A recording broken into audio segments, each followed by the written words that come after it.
FBI Director Kash Patel may be out of a job in the coming months. Three people with knowledge of the situation say President Trump and his top aides have grown tired of Patel and the unflattering headlines he's been generating recently, including using a government jet to visit his girlfriend and enlisting a SWAT team as her security detail.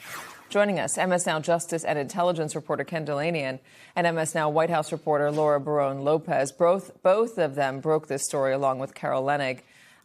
Ken, give me more.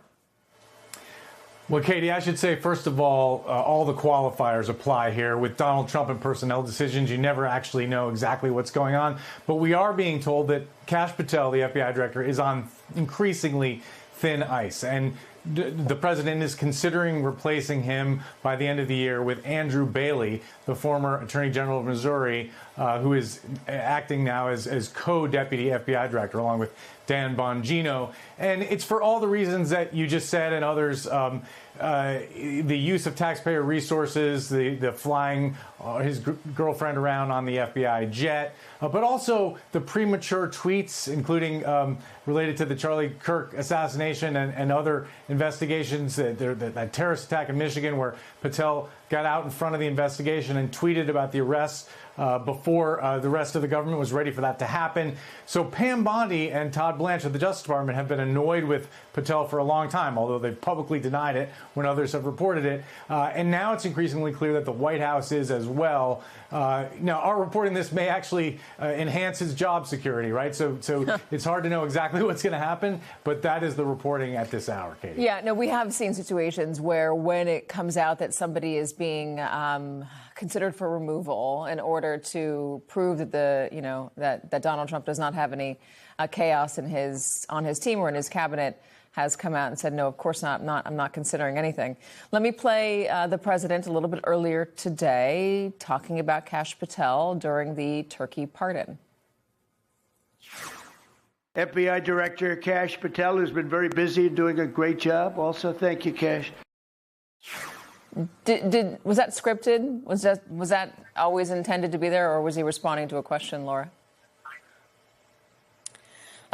Look, I will say that right before we went out there for that Turkey pardon, I had asked the White House for comment on this story. And so because sources had been telling me, those that were talking to Carol and Ken were also telling us that essentially this ouster could be closer than ever. And part of that is because Andrew Bailey would now be able to take that role after reaching this 90-day requirement for being in that position. And so the White House had responded to me right before this event started. White House spokesperson Abigail Jackson, not denying it outright, not calling this false, but she did say that the FBI Director Patel is a critical member of the president's team and that he's working tirelessly to ensure the integrity of the FBI. That's what Abigail Jackson, the White House spokeswoman, said. And then after that, I went out there for the Turkey pardon into the Rose Garden. And I thought it was interesting that the president said,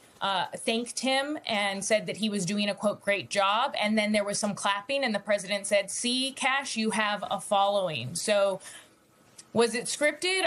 That's the timing when it happened. But this appears closer than it's ever been before because, of course, sources close to the White House have told me that they've definitely heard grumblings about Patel for all the reasons that Ken laid out.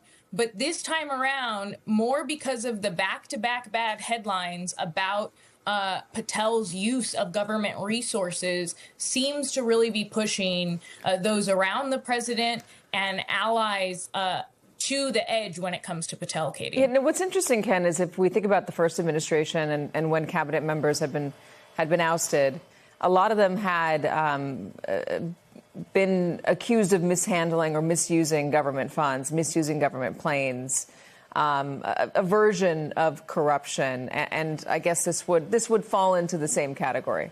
If you're talking about the SWAT team and the using the private jet, at the very least, just a misuse or an unseemly use of government property. Yes, and the SWAT team reference, just to make sure our viewers understand, goes back to our reporting that members of the SWAT team in Nashville have been deployed as a security detail for Kash Patel's country singer girlfriend who lives in Nashville. And the New York Times has reported that other SWAT details from other cities have also been enlisted in that cause. What's also interesting, and you're absolutely right, Katie, that those kinds of things, Donald Trump has a track record of looking on with distaste and disdain. But what's also interesting is that Kash Patel is under fire from MAGA activists for things that probably our viewers are not paying attention to. There's a series of conspiracy theories, for example, about the January 6th pipe bombs. That case remains unsolved. A lot of people in the MAGA world have these unfounded beliefs that somehow the government was involved, that the FBI is covering up. And Kash Patel and Dan Bongino have not been as forthcoming as these people would like about that case. So they're mad about that. They were also angry the other day when they essentially leaked a story to Fox News, or did an interview with Fox News, and laid out their findings in the assassination plot against Donald Trump, and essentially said the guy acted alone, there's no larger conspiracy. That runs against a lot of conspiracy theories that are percolating in MAGA world right now. And so it's a really interesting dichotomy. You have, so every current and former FBI agent I've ever talked to has absolute disdain for the way Kash Patel is running the Bureau. But then you also have the MAGA right that's not happy with Kash Patel. And Laura, who's Andrew Bailey? Give us a little bit more on him. Well, Andrew Bailey, as Ken was laying out, used to be the Missouri Attorney General. He was brought in because of the fact that those inside the White House, those inside the FBI were not happy, which, as Ken has documented very well, were not happy with Dan Bongino. And Bongino was very upset and rebelling a bit over the handling of the Jeffrey Epstein files over the summer. And Bailey was brought in as co-director, or co-deputy director, of the FBI, which is, as Ken was explaining, this position that is not normal. He's someone, according to sources that I talked to this week, that so far the administration seems happy with, and that and that lawmakers like. And so, generally speaking, he hasn't really ruffled any feathers so far with those around the president and with those across the administration. Katie. All right, Laura Barone Lopez, Ken Delaney, and thank you very much for bringing us that breaking news. Appreciate it.